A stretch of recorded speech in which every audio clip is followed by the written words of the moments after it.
किसी ने बड़े कमाल की बात कही है कि कितना अकेला हो चुका है आज का इंसान कि कई बार अपने ही घर में अपनों को ढूंढने लगता है। नमस्ते दोस्तों, माय एफएम से मैं हूं आरजे कार्तिक।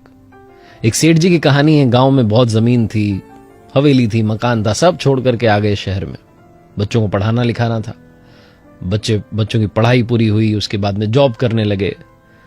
बच्चे बड़े हो गए तो उनके बीच में डिस्प्यूट चालू होने लगा प्रॉपर्टी को लेकर के। उस 4 बेडरूम के मकान के लिए डिस्प्यूट था जो शहर में जिसमें रह रहे थे। गांव की जमीन को लेकर के विवाद था, आए दिन झगड़े हो रहे थे। और एक शाम में तो हद हो गई, दोनों भाई हाथापाई पर उतर आए, मरने मारने पर उतारू हो गए। पिताजी यानी कि सेठ जी ये सब देख रहे थे और हंस रहे थे, जोर जोर से हंस रहे थे।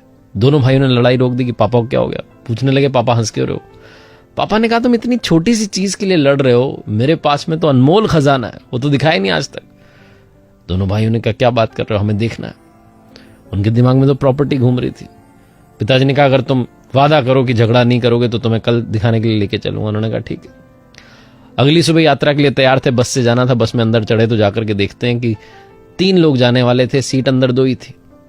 तो पापा को तो मिलनी थी सीट। पापा के पास वाली सीट पर दोनों भाई एडजस्ट करते जा रहे थे। एक भाई बैठ जाता, दूसरा खड़ा हो जाता, फिर बैठ जाता, खड़ा हो जाता। 8-10 घंटे की यात्रा थी। यात्रा पूरी करके गांव में पहुंचे तो गांव वालों से मिलते हुए हाय हेलो नमस्कार करते हुए पिताजी आगे जा रहे थे।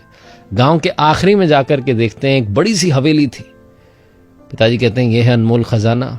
और ये बोलते बोलते रोने लगे। देखते हैं कि वहां झाड़ियां उग गई हैं, खंडर हो चुकी है हवेली, कबूतरों के घोंसले बने हुए हैं। पिताजी रोते चले जा रहे हैं। दोनों भाइयों ने कहा, पापा क्या हो गया? पिताजी रोते रोते कहने लगे कि ये जो हवेली है, इस हवेली के लिए मैंने भी बचपन में, जब तुम छोटे थे ना, पुराने जमाने की बात बता रहा हूं, आज से 25-30 साल पहले की, अपने बड़े भाई साहब से जम के झगड़ा किया था। और मेरे भाई साहब ने मुझे कहा कि तू ये हवेली रख, मैं तो जा रहा हूं, विदेश में जाके सेटल हो गए। हमारी बातचीत तब से बंद हो गई। भाई साहब ने कभी हालचाल ही नहीं जाने। उन्होंने ऐसा मान लिया कि मैं हूं ही नहीं। मैंने इस हवेली के चक्कर में अपने भाई को खो दिया।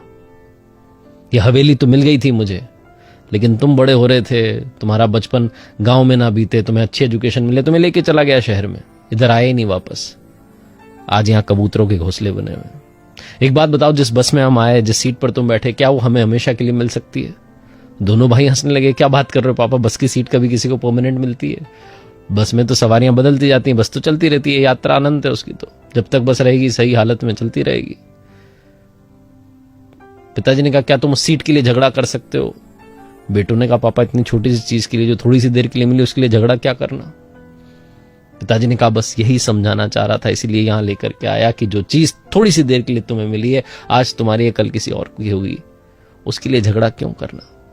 और एक बात याद रखो, जिस तरीके से बस में तुमने तालमेल बैठाया, एक मेरे पास में बैठ रहा था, दूसरा खड़ा हो रहा था, फिर बैठ रहा था, खड़ा हो रहा था, ऐसा ही तालमेल बैठा के चलोगे, लाइफ ब्यूटीफुल हो जाएगी, सुंदर हो जाएगी। और अगर झगड़ा करते रहोगे तो मेरा हाल देख लो। हवेली तो मिल गई थी जो आज खंडर हो चुकी है, लेकिन भाई से मेरा रिश्ता टूट गया। बड़ी बड़ी हवेलियां खंडर हो जाती हैं अगर उनमें रहने वालों में प्रेम ना बचे, प्यार ना बचे। मकान चाहे छोटा हो, प्यार बना रहना चाहिए।